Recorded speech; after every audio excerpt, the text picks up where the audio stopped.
Bonjour à tous, aujourd'hui je vais vous parler de Kenshin le Vagabond, un manga qui ne manque pas de...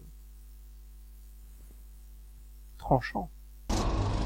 Ah, ça l'a coupé, chérie.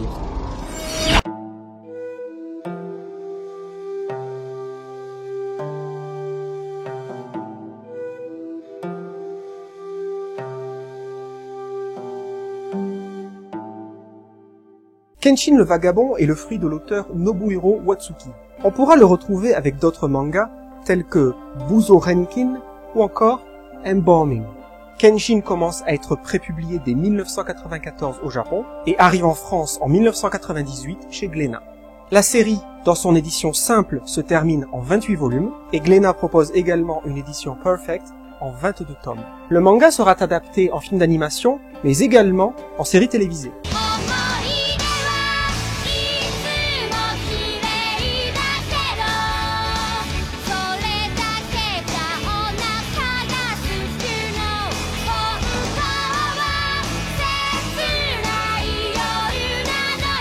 Et il aura même droit à une trilogie au cinéma.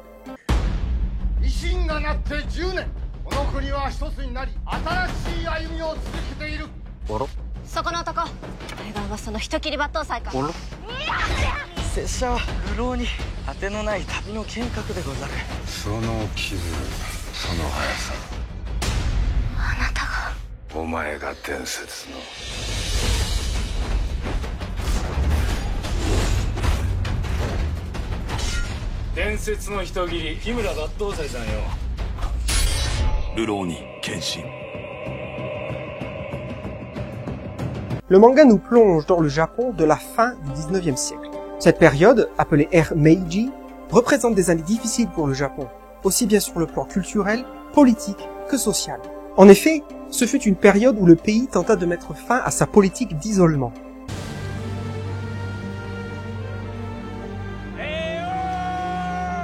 Il n'était donc pas évident de trouver l'équilibre entre d'un côté un héritage culturel et social et d'un autre côté une ouverture industrielle et commerciale sur le monde.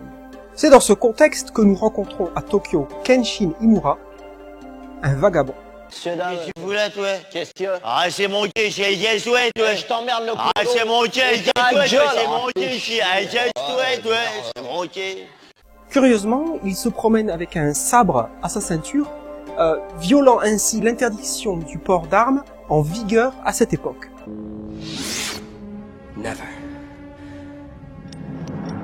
Il va vite rencontrer une jeune fille, Kaoru Kamiya, qui est maître de kendo dans un dojo.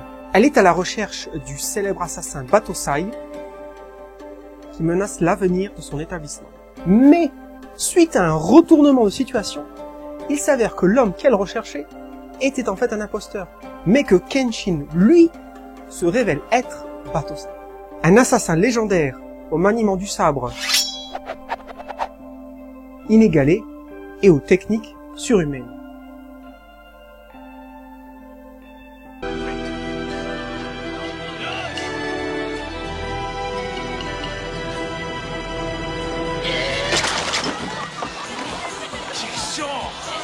Hanté par ses crimes passés, il s'interdit aujourd'hui de tuer et porte à sa ceinture un sabre à lame inversée.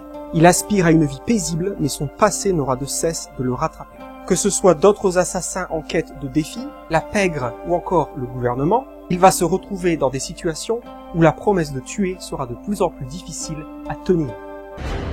David, if you kill him, he will win. Kenshin le Vagabond est un manga qui cumule beaucoup d'aspects intéressants. Tout d'abord, il nous propose un protagoniste au passé dont on ignore tout, si ce n'est qu'à la seule évocation de son ancien nom, la plupart des autres personnages seront frappés de stupeur et même d'effroi, ce qui contredit totalement la personnalité plutôt joviale et même maladroite qu'on lui connaît au début du récit. Cela crée donc un voile mystérieux qui nous pousse à vouloir en savoir toujours plus sur les origines de ce personnage. Qui était-il lorsqu'il se faisait appeler Batosai?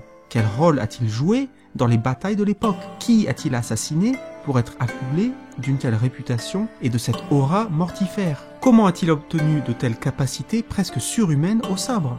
L'auteur nous propose donc un personnage dense et à multiples facettes. D'autre part, le contexte historique à lui seul rend le manga attrayant. En effet, c'est une période dont on entend rarement parler en Europe et qui fut cruciale pour l'ouverture du Japon. C'est donc intéressant de voir dans quelles conditions la culture de l'Empire du Soleil Levant a commencé à se diffuser hors de ses frontières. L'auteur utilise en effet beaucoup d'événements qui ont véritablement eu lieu et il y mêle parfois les actions de ses personnages de manière tout à fait fluide et crédible.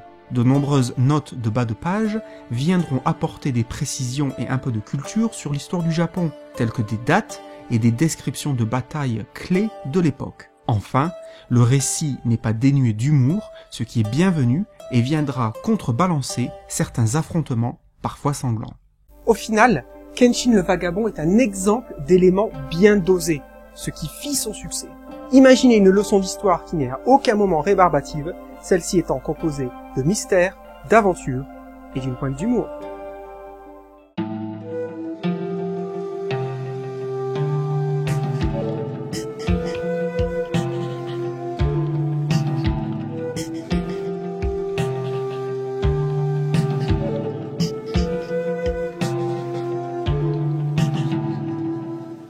Merci d'avoir regardé cet épisode. Si vous l'avez aimé, vous pouvez nous laisser un pouce vers le haut et si vous n'avez pas aimé, un pouce vers le bas. Nous vous invitons à vous abonner si vous ne voulez pas rater les prochains épisodes. Vous pouvez soutenir la chaîne grâce à notre page Tipeee et vous pouvez aussi nous rejoindre sur Facebook, Twitter et Google+. Merci et à bientôt.